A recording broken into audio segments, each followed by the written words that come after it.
Okey, seterusnya cikgu akan buat borang untuk peserta. Jadi tingkatan ini kita copy, kita buka fail baru, kita namakan dia sebagai ini untuk peserta ya. Kita namakan dia di dalam admin ya, bukan di dalam halaman ya, di dalam admin. Nama halaman ini peserta.php. Okey. Jadi nanti dia akan menjadi halaman input data peserta. Nama ni bebas ya, kita boleh namakan macam-macam. Contoh borang tambah peserta dan sebagainya ya. Baik.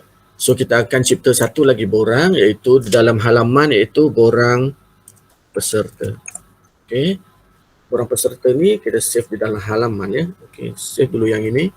Untuk buat itu kita copy borang tingkatan ataupun borang acara ataupun borang pengurus ataupun borang yang lain-lain lah. Boleh ya.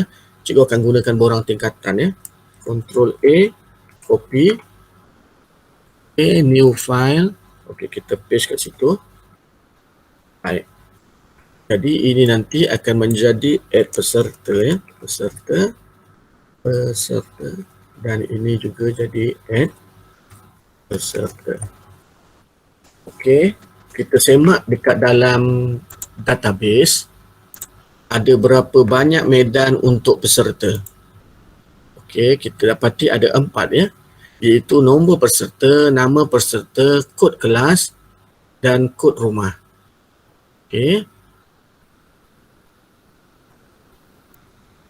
Kita ada peserta tadi kita dah buat, iaitu input data peserta. Okey, tengok balik rumah. Input data rumah. Okey, kita pergi peserta ya. Okey, baik. Okey, kepada pelajar, tadi kita dah buat beberapa borang, iaitu borang-borang bagi input data. Borang terakhir kita sekarang ni adalah tambah peserta. Tambah peserta ni dia susah sikit sebab kita akan gunakan maklumat yang sudah ada dekat dalam tabel ini ya. Yang pertama rumah sukan. Kita akan gunakan kod dia ni. Okey. Yang kedua adalah kod kelas, iaitu kita gunakan daripada tingkatan ini, kod kelas. Okey, jadi macam mana caranya? Okey, cikgu tunjukkan ya. Baik. Kita ada empat medan, jadi kita akan ada 4 label ya. Kalau kita lihat sekarang ni dekat borang ini cuma ada 2 ya.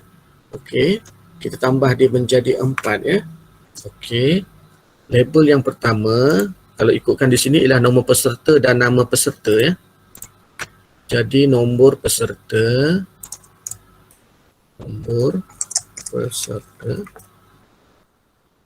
yang kedua nama peserta ya. Yang ini mungkin adalah secara berjenis type dia adalah teks ya.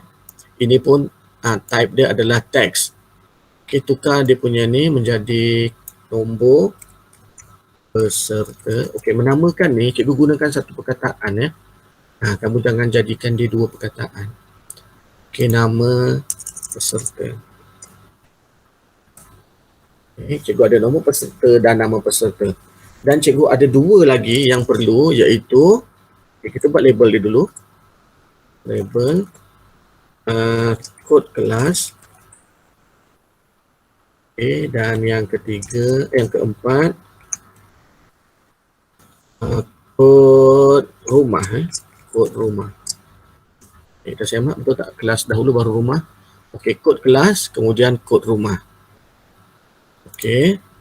Kod kelas dan kod rumah ni kita nak gunakan data yang sudah sedia ada. Okey, so dia panjang sikit coding dia.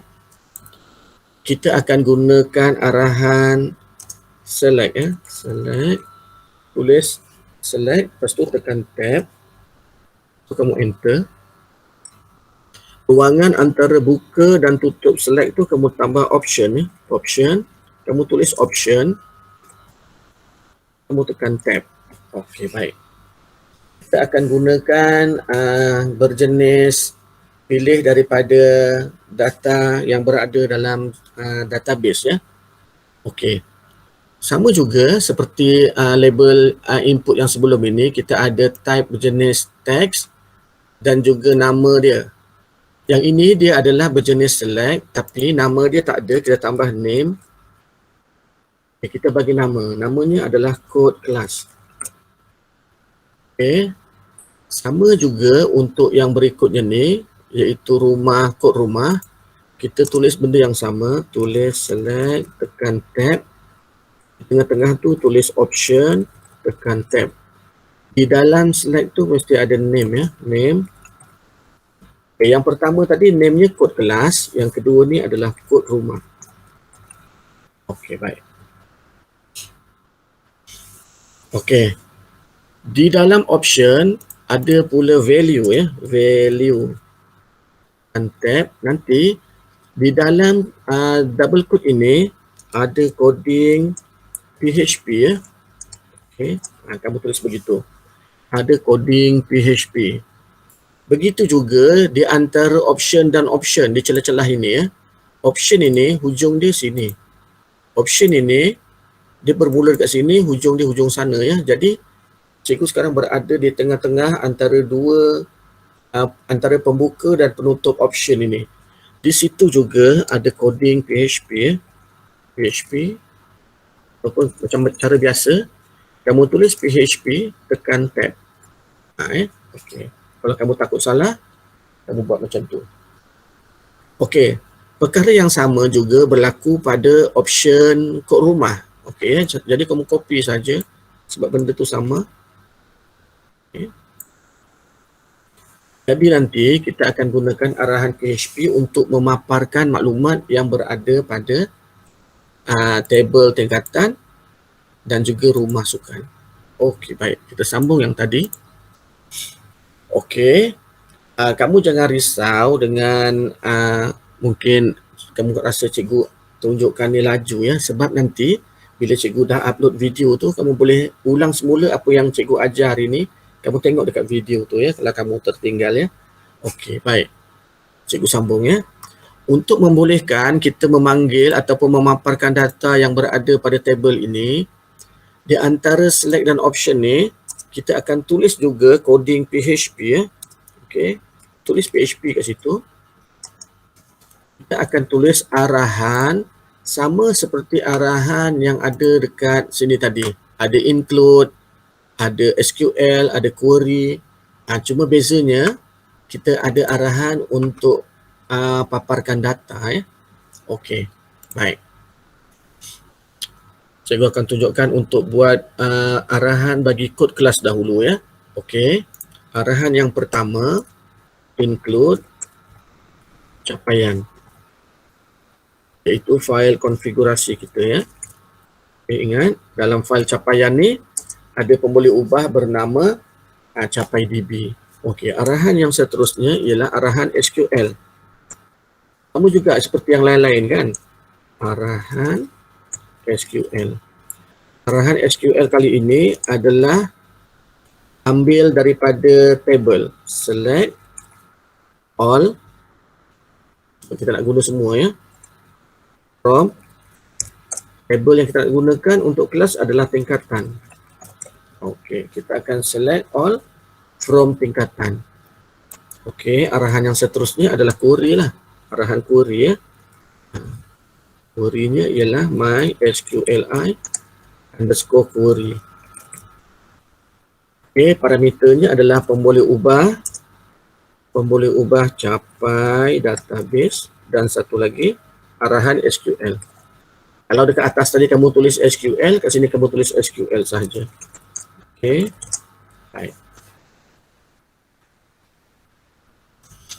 Untuk pengetahuan kita, kalau data dekat table tingkatan ni lebih daripada satu, maksudnya ada banyak ya.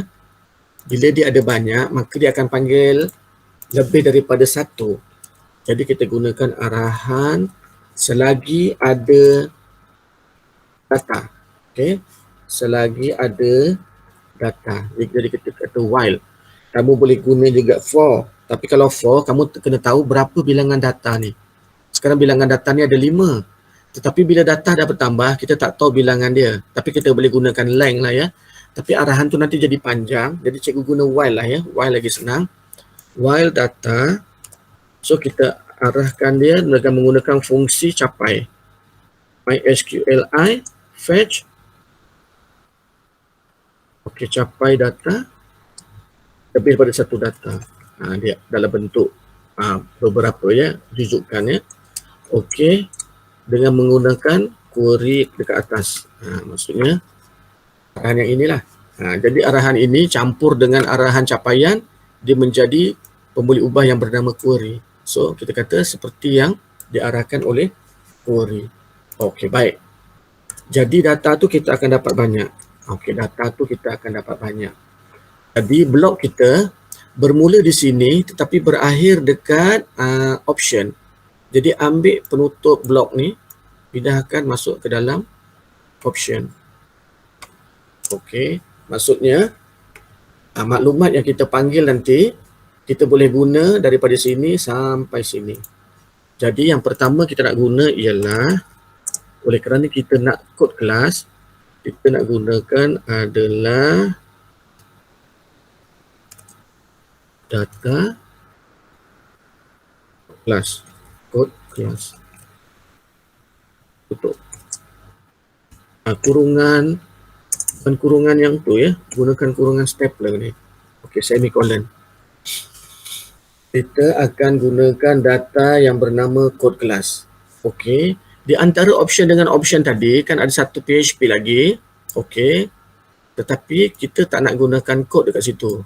Supaya kita nampak nama kelas tu, kita gunakan data yang satu lagi, iaitu data nama kelas. Bila nama kelas, kita nampaklah dia satu amanah. Tapi kod ini akan keluar 1A. Yang ini kita akan hantar ke bawah sini. Okey ya. Baik. Ini adalah arahan untuk memanggil data yang berada dalam table kelas. Benda yang sama kita akan buat kepada kod rumah. Tapi senang saja, kita copy yang ini. Okey, kita letak dekat dalam rumah. Okey, capaian ni kalau dah ada sekali kat sini tak payah ya. Baik, kita boleh batalkan dia macam tu. Kita akan panggil daripada rumah underscore sukan. Okey. Query-nya ialah okey macam tu. Baik. Kalau kamu nak bezakan dia, okey mungkin dekat sini kita ada perkataan arahan ni, arahan. Jadi sini query ni ada arahannya. Untuk yang bawah ni kita tak nak dia nanti keliru. Bawah ni kita buang arahan. Ini jadi SQL, ini jadi query saja. Ini arahan SQL, arahan query. Sini arahan SQL, sini arahan query. Jadi kat sini SQL, padam arahan ini. Jadi SQL ni, jadi query ni ya. Okey, baik. Ataupun kamu letak nombor pun boleh nanti ya. Okey, baik. Ini kita akan panggil daripada rumah sukan. Di dalam rumah sukan, okey. Ini pun kita boleh copy yang file option ni. Gantikan pada ni kat mana juga letak ni? Oh, salah tempat ya. Okey, ini kat sini ya. Okey, kat situ. Okey, ini select ni untuk akhir select tu ya. Okey, sekarang kita berada dekat rumah, kod rumah ya. Selepas select nama rumah ni, kita masukkan sama seperti tadi. Kita cuma ubah dia daripada select all from rumah sukan. Okey, kita punya option ni, kita copy option yang ada di atas ni. Okey, copy. Kita gantikan option kita juga. Cuma kita ubah yang nama kod kelas ini menjadi kod rumah. Yang pembuli ubah nama kelas ni adalah nama rumah. Okey. Harap itu sama seperti yang ada kat situ ya. Okey, nama rumah, kod rumah ni daripada rumah ya. Okey, sekarang cikgu save dulu ya. Save. Okey. Okey, ini kita belum namakan ya. Kalau belum namakan, pilih save as.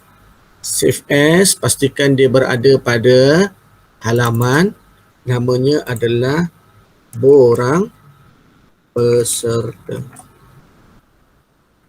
.php. Okay, save. Hemat lagi sekali, peserta. Dalam halaman nanti ada borang peserta, iaitu yang ini. Okey, borang peserta kita ini.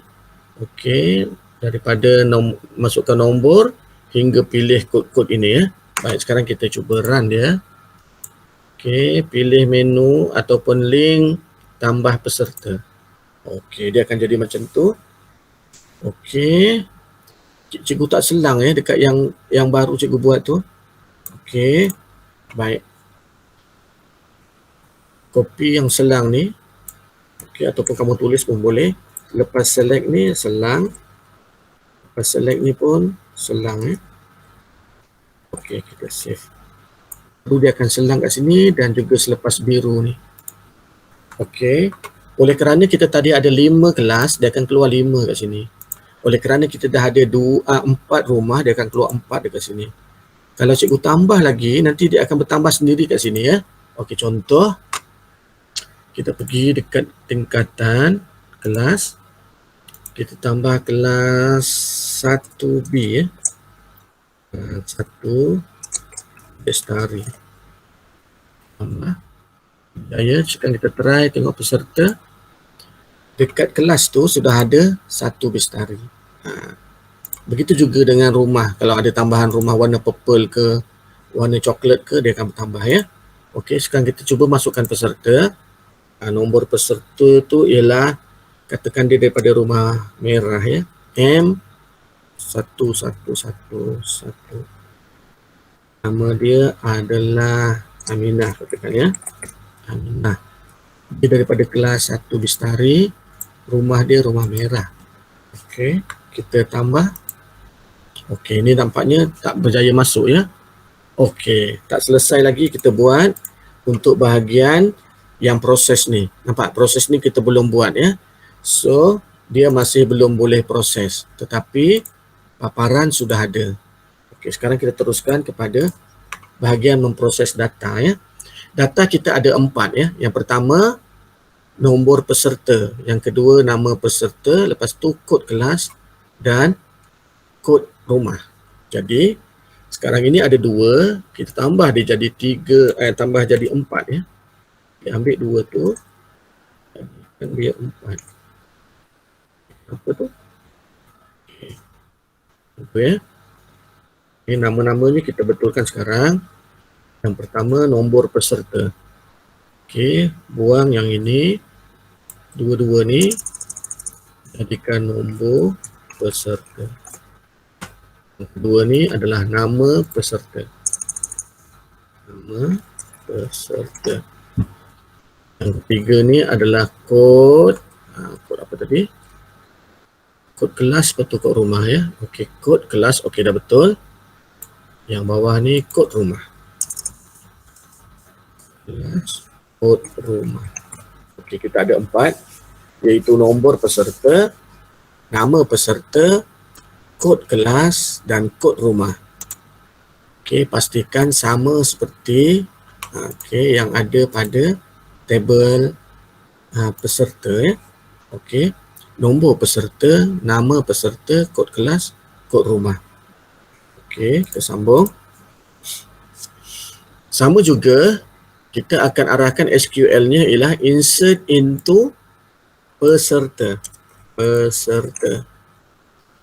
Field dia ada 4 iaitu okey, kita boleh tulis je nombor peserta, koma, nama peserta, koma, kod kelas, koma, kod rumah. Okey, baik.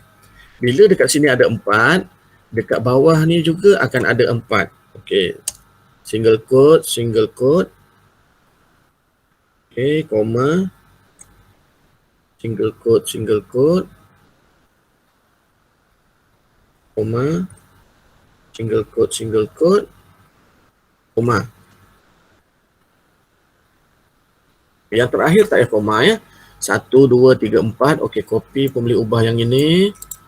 Copy masuk yang pertama. Pastikan jika pertama nombor peserta, pemboleh ubahnya nombor peserta. Kalau yang kedua, medannya adalah nama peserta.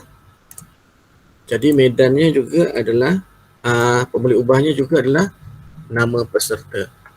Okey, dan seterusnya. Okey, kita copy sekarang. Urutannya mesti sama ya.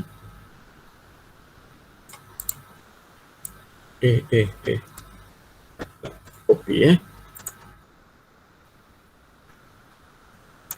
Okey, pastikan dah cukup 4. 1, 2, 3, 4. Single code ni tak hilang. Kadang-kadang bila paste dia hilang ya. Okey, data berjadi tambah. Data, okey, itu tak payah ubah. Okey, sekarang kita save. File, save. Okey, sekarang kita uji lagi sekali. Okey, masukkan yang pertama. Tadi nama dia. Dia punya kod dahulu ya. Kod. Kemudian nama dia. Pilih kelas dia. Pilih rumah dia. Contoh begitu ya. Dan klik pada butang tambah. Data berjaya ditambah. Okey, sekarang kita semak. Tekan refresh ataupun kita klik pada tabel yang bernama peserta. Okey, yang seterusnya M1111 bernama Aminah daripada kelas 1B, kod rumahnya merah. Dan kita tambah-tambah lah macam tu ya. Okey, kita boleh tambah beberapa lagi maklumat dengan menggunakan borang-borang yang berada di menu masuk data. Begitu juga dengan kemas kini skor. Mungkin dekat situ maklumat untuk kita masukkan skor. Ya. Untuk semak peserta ni adalah output. Untuk import data ini kita gunakan utility nanti ya. Okey. Baik, kalau kita keluar, kita pergi pada page user. Ini output, ini output, ini output, ini output. Semua-semua yang berada pada table ataupun page user ni adalah berjenis output. Okey, sebentar ya pelajar.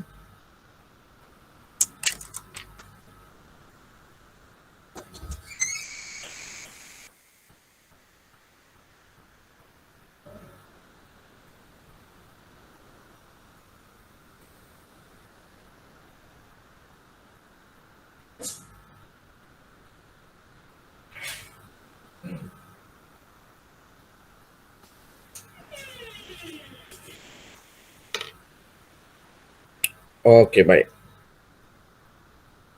Sekarang cikgu akan share coding rumah sukan dan juga peserta kepada pelajar yang mungkin kamu punya ada masalah di sana ya. Okey, untuk rumah. Okey. Cikgu hantar pada grup ya.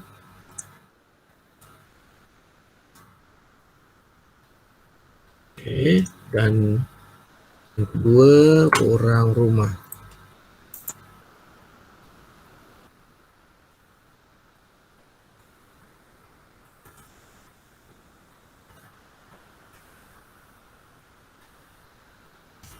Okey, begitu juga dengan peserta. Okey, cuba akan bagi kamu peserta.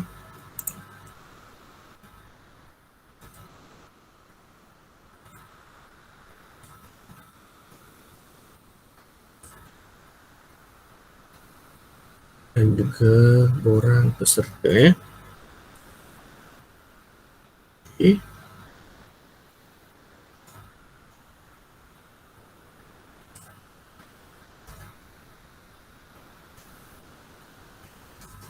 Okey, baik. Kita mungkin akan gunakan beberapa kali lagi bentuk yang sama seperti ini. Tetapi jika kita ingin menggunakan maklumat daripada database, pastikan contohnya macam kod rumah. Jadi semua maklumat tentang rumah ni sudah ada di dalam tabel rumah. Begitu juga bila kita nak gunakan kod kelas. Katakan dekat sekolah tu bilangan kelas ada 20, semua mesti dah ada di dalam tabel kelas. Baru kita semasa menggunakan borang nanti, bila kita klik pada peserta tu, Di sini semua kelas sudah ada. Di sini pun semua rumah sudah ada ya. Kalau tidak nanti maklumat tu tak dapat kita key in sebab ada maklumat yang belum berada dalam table ya. Okey, baik. Okey, sekarang ni kita dah ada beberapa borang yang tujuannya adalah untuk input maklumat ataupun data. Jadi kalau dalam sistem biasanya ia berada pada halaman admin sebab admin akan menyelenggara data. Ini kita namakan sebagai manipulasi data ya dengan menggunakan arahan insert. Okey. Kemudian kita boleh juga paparkan semula data tadi dengan menggunakan arahan select all ya ataupun select ikut apa field yang kita hendak. Jadi untuk menggunakan pada halaman untuk paparan, kita akan banyak menggunakan arahan select all tu ataupun select daripada beberapa field. Cuma kalau kita lihat perbezaannya antara input, insert dan juga select. Okey, contoh ya. Bila kita gunakan arahan insert, kita cuma perlu ada satu tugasan ataupun fungsi yang kita pakai saja, iaitu fungsi query. Tetapi jika kita panggil, contoh tadi dalam borang peserta, kita ada panggil data daripada table tingkatan. Selepas arahan query, kita ada arahan yang menunjukkan data kita capai daripada query. Ini kita gunakan fungsi MySQL Fetch Array. Ada beberapa fungsi yang biasa kita guna, antaranya kadang-kadang kita gunakan fungsi pilihan berdasarkan associate function dan sebagainya ya. Tapi biasanya yang paling mudah cikgu gunakan capai daripada array ni ya, supaya kita boleh susun apakah data-data tu berdasarkan nama medan ya. Okey, baik.